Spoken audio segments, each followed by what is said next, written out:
My name is Reverend Charlene, and we're so glad that you joined us here today. Our theme for 2024 is a grand rising. It's for the whole year, as you remember. And today, our message is perfectly imperfect and expansive experience. So I love that our whole month, which is ending right now, our whole month is all about practice makes imperfect. And so this is really exciting because the culmination of today with this topic, I'm perfectly imperfect, it just kind of wraps it all up, ties it up in a nice little bow. Of course, I'll be giving you the talk. As many of our members are off on vacation, it is July after all. But I'm so glad you joined us today. So please feel free to add to the chat if you have any requests for prayer, and I will make sure that I include them at the end of my talk. We call it affirmative prayer, and it is our way of ensuring that we feel our connection with the divine and we're able to manifest that which we desire in our lives. But for now, just relax, sit back, just let go of whatever came before this moment and allow ourselves to center as I share my screen and we go into our welcome video. Please join us as we create our sacred space. We set our intentions of deepening into our awareness and practice of our 5 pillars of spiritual living by lighting this candle in our virtual world. Our first pillar is sacred study, represented by the divine quality of truth. We use this pillar to recognize the importance of an open mind and the power of our minds. The second pillar is affirmative prayer, represented by the divine quality power. This pillar honors the power of prayer in our daily lives. Our third pillar is meditation and the divine quality of peace. This pillar reminds us of the importance of meditation and the peace we feel when we quiet our minds. The fourth pillar is circulation and the divine quality of life. We know that the great law of circulation works in our lives. As we give, so shall we receive. And the fifth pillar is sacred service and the divine quality of love. This pillar affirms our call to be of service to our world as we see through the eyes of love. Let us close our eyes as we bless this sacred space and our time together. As we weave each of these pillars of spiritual living into our service today, may they deepen our own spiritual practices of study, prayer, meditation, circulation, and service, expanding our minds and our hearts to the 5 divine qualities of truth, power, peace, life, and love. We also bless everyone who made our service possible today and everyone in attendance.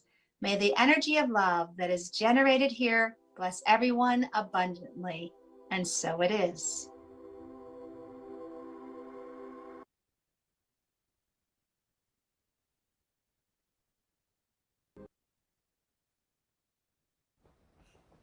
Can you? Thank you. I always mute it so that it doesn't get an echo, and I forget to unmute. Thank you, Leah. um, so I want to give us a meditation, and it's a little bit risky, but listen, I feel like we could do this. The reason I say it's risky is there's a lot of words, but I did this meditation this morning, and at first, I'm just going to tell you, the instructions are, you'll see what the instructions are. I was like, and I was resistant, but then I followed instructions and I was blown away. So it's a little risky because I don't like to share something I've just experienced, but what other way to anchor the learning? And so as I take you through this meditation, part of the instructions are to find a clear sky to look up at. Now, I know a lot of us are inside, and I happen to be in my tub. Am I sharing too much? Probably yes. And I was looking out the window at a beautiful sky. But if you can't stare at a beautiful sky empty, then look with softened gaze at either a wall, something blank, or you could stare with soft eyes at this video that we play with beautiful images. It will all work, and you'll see why I say that. So go ahead and grab a spot and get comfortable. And I want you to sit in a way that helps you feel completely alert and relaxed at the same time. So don't put yourself in a position to fall asleep. Now, with your eyes open, rest your gaze on this video that's playing, or softly focused on a blank wall, or if you're sitting at a window, look outside. Now, take some moments and listen to the sounds. You hear the music?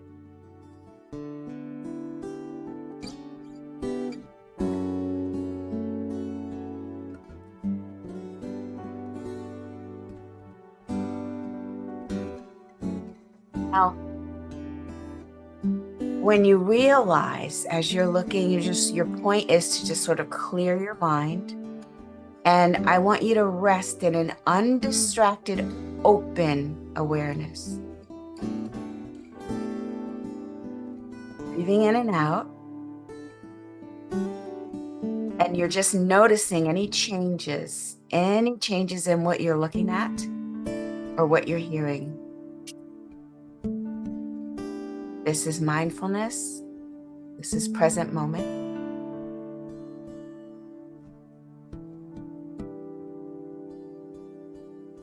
When you realize your mind inevitably fixates on a particular thought, on a judgment, or you have a mental comment or some story that's coming up, I need you to gently look into awareness and recognize who's thinking. Ask yourself, who's thinking? Or you might ask, what is thinking?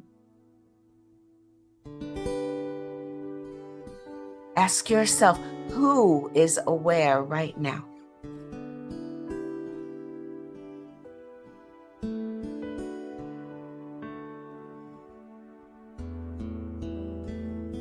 What do you notice? Is there anything or any self that you perceive as being static? Is there any solid, enduring thing? Is there anything other than this changing stream of feelings and sensations?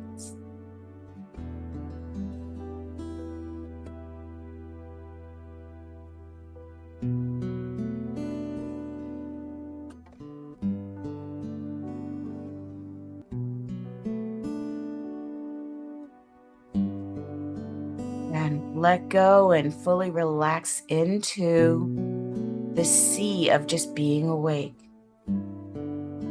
Noticing.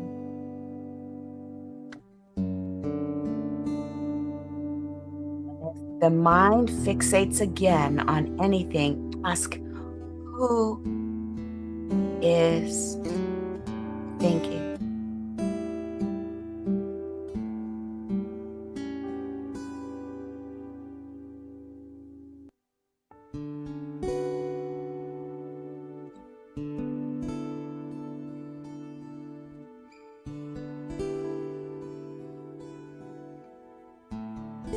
Let go and relax fully into this sea of wakefulness.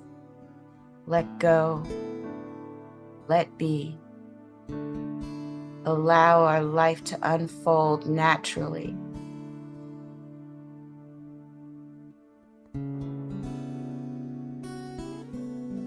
With each fixation, look back into that awareness and ask, who? What is thinking?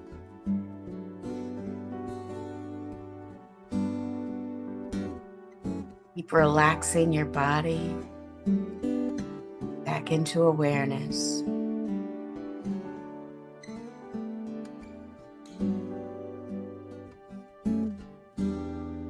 You have a sensation or some strong emotion, ask who is feeling.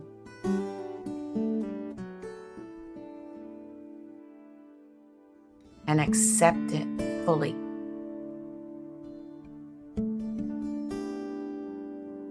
Breathe into it, and then move back into awareness.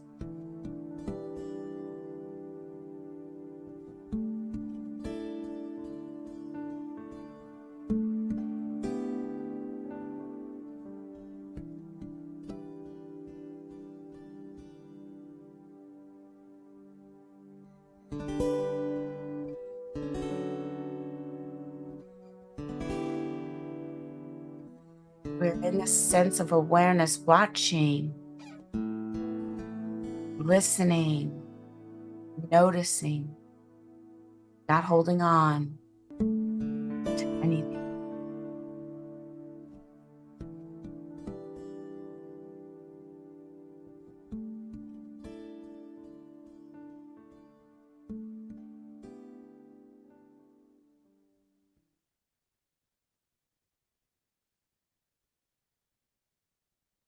That was a light touch of a meditation, just in this awareness, in this flow.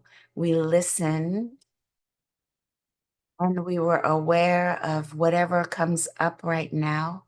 And whenever our mind grabbed onto a thought, we asked ourselves, who is thinking? What is thinking? And then we returned back into that flow. So I just bless this time, this meditation, which you can return back to these lessons at any time during today, during your week. This space is always here for you. And I invite you to gently wiggle body parts and move a little bit to get back into the space that you embody physically. So grateful that we have this time to meditate together. What a group. Okay. And now it's time for Leah.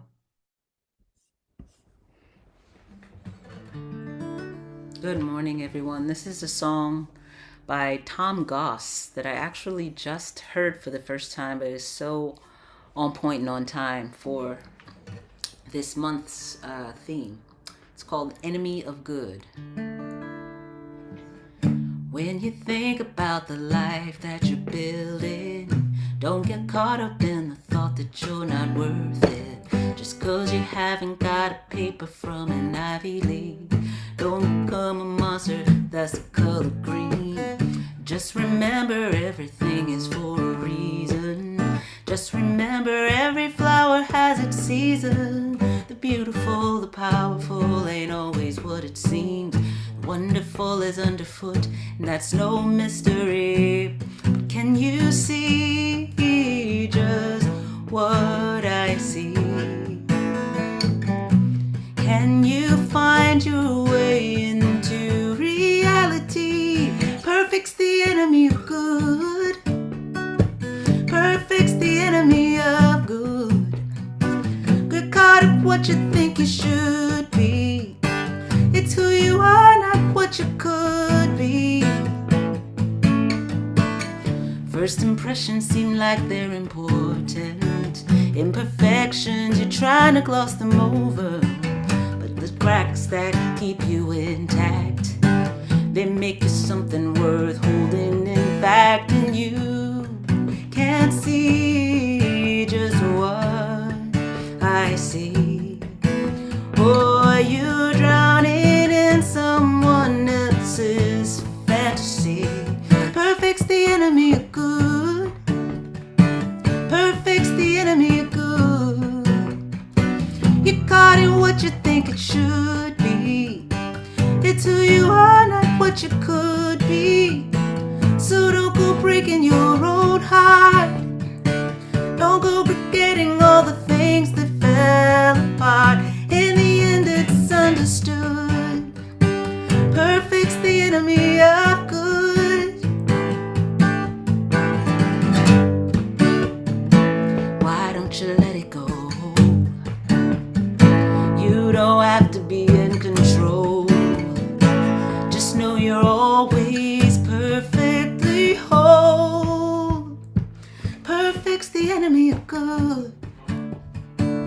Perfect's the enemy of good. You're caught in what you think it should be. It's who you are, not what you could be. So don't go breaking your own heart. Don't go regretting all the things that fell apart. In the end, you make it through. Perfect's the enemy of you. Perfect's the enemy of good.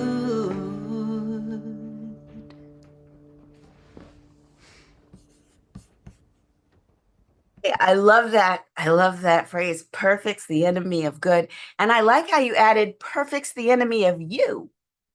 I know it's not your song, but I love that. I love that line. Perfect's the enemy of you. Well, good morning, everyone, and welcome. This is my favorite one of the 4 titles because the whole perfectly imperfect, I love that phrase. It is what I used to use when anybody have any siblings in your life? You know how we can be really quite calculated in how we keep track of each other's ills to throw in each other's faces just when it suits us. I remember purposely saying, gotta love me, perfectly imperfect. And I got it from the 12-step program I was in. And I was hanging out with one of my sisters, and she was, saying something about me. I wasn't good enough in some way. And then I was like, yeah, yep, you gotta love me. I'm perfectly imperfect. In other words, it couldn't land. That barb that was meant to hurt me, which typically would in the past, it had nowhere to land, which was kind of neat. And if only I could just keep remembering that instead of putting it on myself to show up in a way that other people see as flawless. No, we do our best. And then we say, oh, well, not perfect. Gotta love me. It just takes the air out of anything else. It just takes the air out. But that's based in spiritual principle. So this week, we're talking about embracing all the beautiful things that come from imperfection. In fact, the whole month, we've talked about how imperfection can be in itself beautiful, but we could actually say today that it's perfectly imperfect. And in this way, I'm talking about it's just right, not it's just perfect. See, that word is just messed up. Can we take the word out of the English language, just remove it and put in other things like it's a fit, it's appropriate, it works, it's good. Can we do that?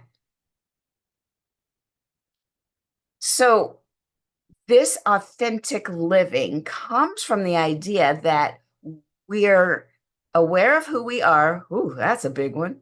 And then we show up authentically and bring it, and we don't try to trim away pieces just to smooth over other people's feelings or try to fix what appears because maybe we want to show up properly and take parts of us away so other people don't see it.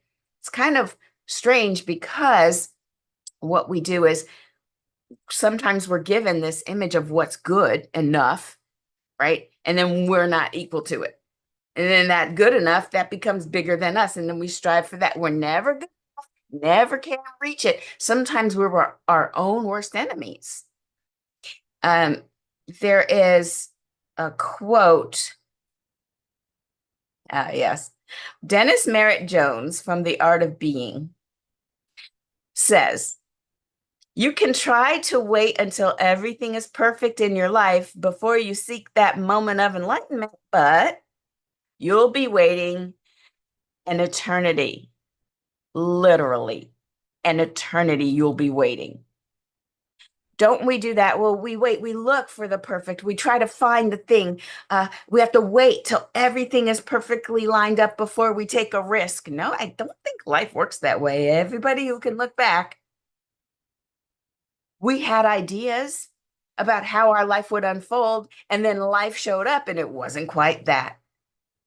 And so we could spend our time fretting about the delta. What's between? Well, what I wanted, and there's what I got. And now I'm going to freak out and be mad the whole time because what I wanted was not what I got.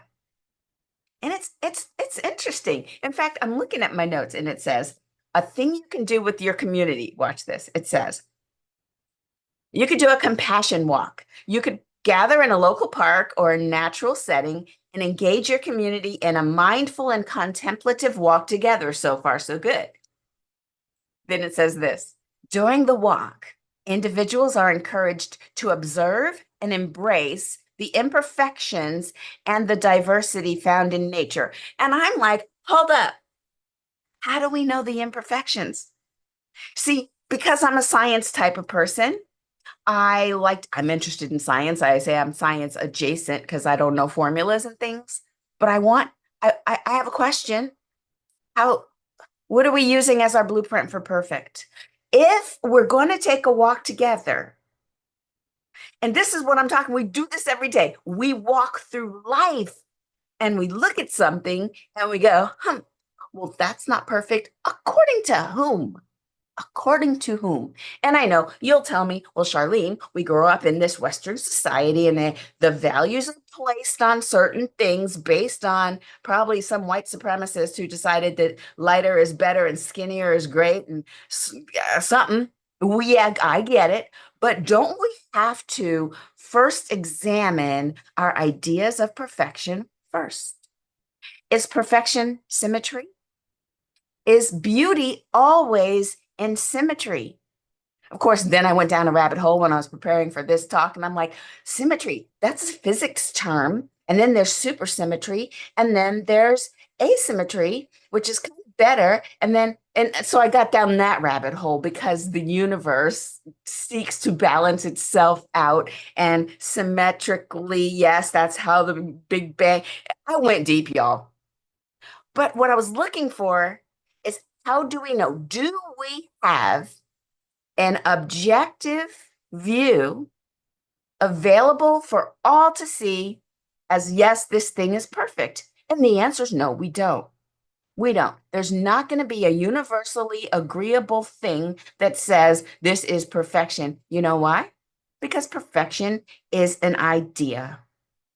And every time we show up, like every time you have a thought about something, your thought about it is perfect because it doesn't take into account the 3D moving forward and backward, up and down, left and right of life that's going to change it in a way. A lot of us, we were born out of an idea. A lot of the things we do were born out of an idea, and these ideas are based in the universal sea of perfection, perfect ideas, and then it shows up in life. Well, life has a way of kind of sludging through things. It's got edges, it's got drag, it's got wind. Things are going to decay. Things go wrong. And I want to just say that perhaps what's wrong with that word is that there is no universally agreed upon sense of perfection. All right, so what does that have to do with all of this? What I'm saying here is if we all did go on a community walk together, I would say, let's look at the thing as the thing itself and agree on the beauty of it. Let's find the beauty in it. And let's find beauty instead of looking for perfection, or let's find the perfection of beauty, how perfectly beauty shows up today in whatever way it wants to. Can we say that?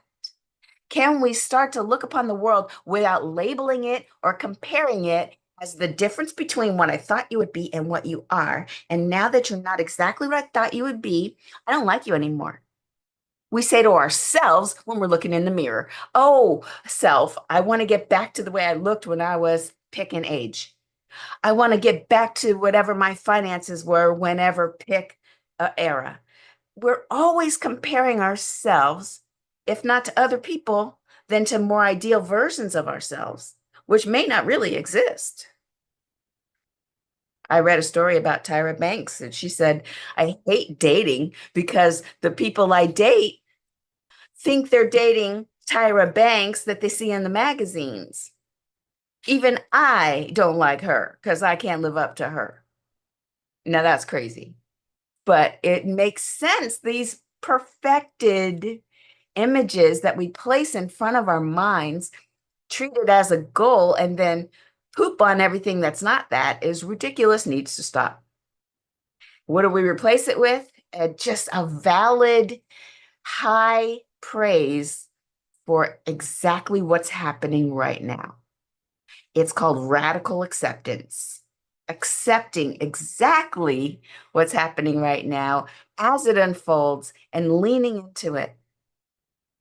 The good, the bad, the ugly, the whole thing, because we don't know.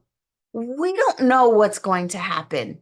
Everything is unfolding, and sometimes during the unfolding, things are going to unfurl at an inconsistent pace, and we're not going to see the bigger pattern that's happening in this current unfurling.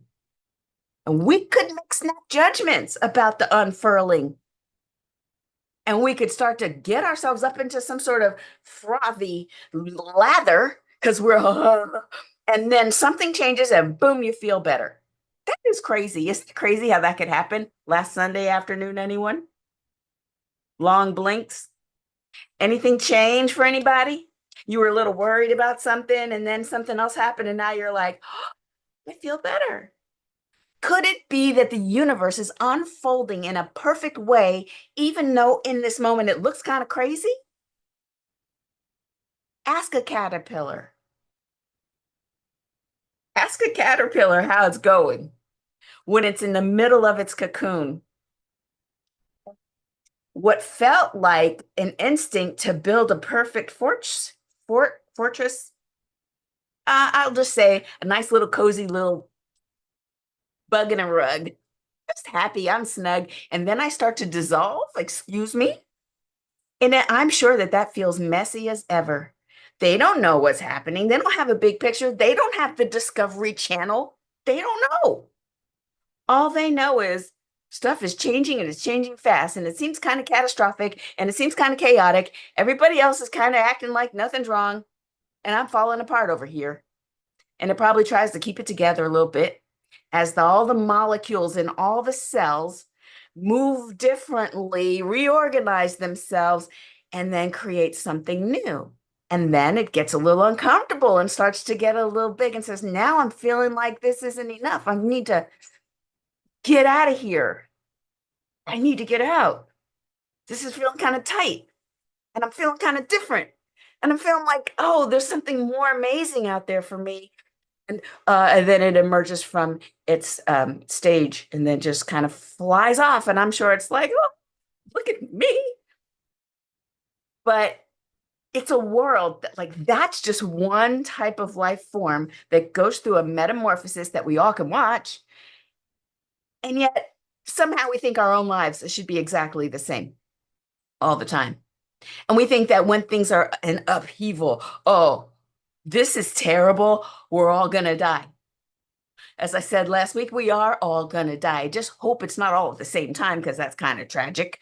But like, we do change. It happens all the time. It's just in tiny increments. So you don't really notice. But it's always happening. And the universe knows what it's doing. And no, it's not perfect. No, it doesn't look like it's perfect, but it is absolutely good. And in this moment, even when things are happening, and I'm not sure if I'm not sure they're good. What kind of limits am I placing on myself? I need to start asking. If I am afraid to move because I'm not trusting in the process, I'll tell you a story. There was once two grains of rice. They were lying side by side on fertile soil. Or they're two grains. I don't know if they were rice. I added that piece. It's conjecture. All right. Two grains were lying side by side on fertile soil. The first grain said, I want to grow up. I want to put down roots deep into the ground and sprout from the ground. I dream of blossoming into a delicate bud and proclaim the coming of spring. I want to feel the warm rays of sun and dewdrops on my petals. And this grain was so like into it, this grain totally fulfilled its calling. It did it. Um, It grew up and became a beautiful flower. Uh, Guess what the second grain said? I'm afraid. I'm afraid. If I put down my roots into the ground, I don't know what's down there. Have you been down there? You don't know what's down there. I don't know what I'm going to face. I'm not familiar with it. I don't want to go there. Also, if I grow tender stems, excuse you, they can be damaged by the wind. And if I grow flowers, they could be disrupted. So I'll just wait for a safer time. Mhm. The second grain waited until a chicken passed by and pecked it up and ate it. So I think it's grow roots or become the poop of a bigger thing. No, that's not the lesson. No, but grow roots. Grow where you sit. And we can get in our own way. We can be the ones that are the barrier to our success. We would like to put that on someone else. We would like to say, oh, uh, yeah, I would be awesome, but this system doesn't let me be awesome. I could be great, but that person over there won't allow it. We could do that. But it turns out we are putting that limitation on ourselves because we imagine the worst case scenario and then we don't move. We don't do anything, but then we point fingers. But instead, the Baha'i faith, have you heard of Baha'i? It's a faith, it's a tradition that's not the typical faith. And I won't go in deep about the Baha'i faith, but they have a wonderful tradition or a saying about this. They say, do not avoid difficulties. Don't try to take the safe road. Here's why. The more difficulties one sees in the world, the more perfect one becomes. And I'm going to use the word perfect in this case to fulfilled or self-realized. You can only become more yourself. All right. So the more yourself you will become, the more you plow and dig the ground, the more fertile it becomes. The more you cut the branches of a tree, the higher and stronger it grows. The more you put the gold in the fire, the purer it becomes. The more often the captain of a ship is in the tempest, and the more the sailing is all difficult, well, the greater his knowledge becomes. Therefore, I am happy that you have had great tribulations and difficulties. It ends with, I love you and I am happy for your sorrows. Imagine that. Imagine you're in the throes of despair. Something has just gone wrong, terribly wrong. Referring back to the first part of this conversation, it only went wrong because in our idea, it was perfect. And then life showed up and showed us what's really going on. And now it feels horribly wrong. And you take this feeling, this devastation, this loss, you take it to someone in this tradition, the Baha'i faith. And in this example, they say to you, I love you and I'm happy for your sorrows. You might go, what the heck? But knowing that the hardship is what grows the roots, the hardship is what expands the hearts. Many of us can't learn compassion until we go through something ourselves. Many of us, until we've been sick, we look right by people who are sick and say, you'll get over it. Many of us, until we've lost someone we love, will, people die all the time. Or a pet. Usually people aren't so cruel as to say that about a person. People die all the time. Usually that doesn't happen. But cry about your pet. And then you get judged. Can you believe he's crying about his animal? Yes, that's a person. That's a family member. Unless we've been through the fire, we don't know the heat. And it's these things that make our compassion grow so much bigger that we can hold so much more space. We become more loving to be around. We become more gentle with ourselves. that compassion works both ways. It shows out because it shows in. It grows through us as we go through our pain. And so in this world, what I want for each of us is to just look upon whatever's going on. And if it veers too far from the straight line of perfection that we had imagined that life would be, I would like for each of us to just put our hands on our heart and just say, I love you, and I am happy for your sorrows. Because in this, I become more human, I become more vulnerable, I become a place where others feel okay to open up about their troubles. I become more soft and more gentle, not only with others, definitely with myself. And I allow life to reveal itself, unfurl itself. I'll take a few more risks because I'm growing that muscle of compassion. And it gives me a safe place to land, and I can become who I was meant to be, and which will reveal itself every step of the way, slowly every step of the way. Can't believe I'm already out of time. It's insane. But I definitely would love for you guys. I'll let you know where I got that meditation from. It's from Radical Acceptance. Tamara showed that book. She showed it up to the screen. It's by Tara somebody. Hold on. Title page. Tara Brock, PhD, Radical Acceptance. That meditation is the very last piece of the very last chapter. So I would highly recommend it. When I did that meditation, it took me above every little thing I was feeling when I kept asking, who is thinking? Then there was, it was amazing to melt into the allness of the divine.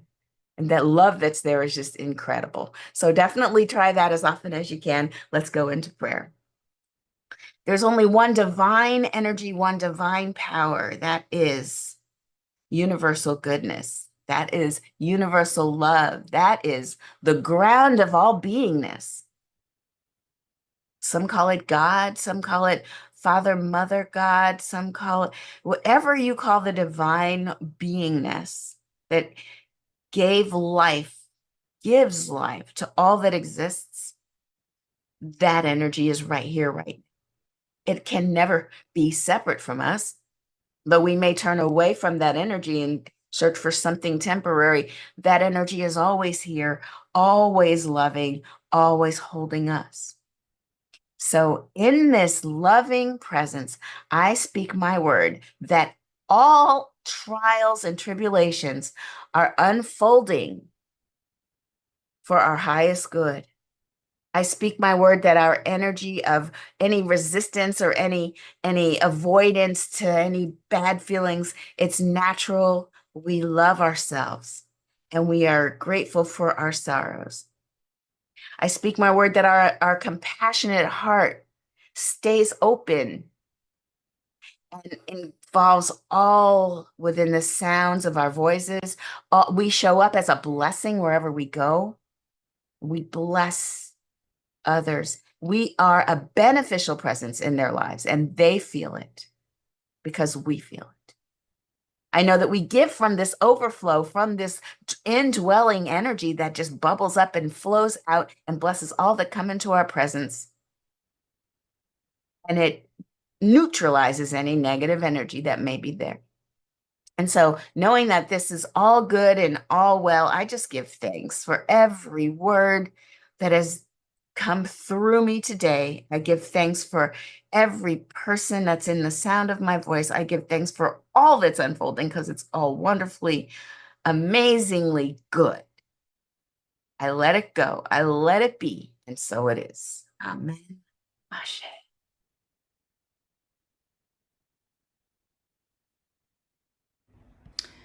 Amen. Amen. So I asked myself this morning what I would sing, and this is the answer that came. song. I am perfectly imperfect. I'm alright. I'm alright. I am perfectly imperfect. Oh, I know what it may look like, but everything is gonna be alright. When I cast my chips for the losing side, when I find out that I'm lost, well, I just shake it off. I put the shame aside and let myself slide. 'Cause I'm perfectly imperfect. I'm alright. It's alright not to be right. 'Cause I'm perfectly imperfect. Oh, I know what it may look like, but everything is gonna be alright. Some days I wake up weird and in a screen-induced haze. They got me thinking I'm a mess.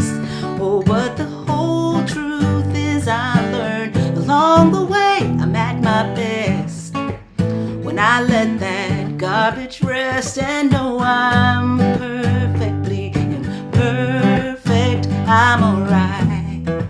I am alright. I am perfectly imperfect. Oh, I know what it may look like, but everything is gonna be alright.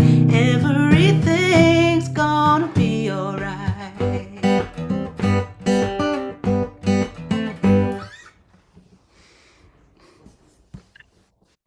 That was wonderful.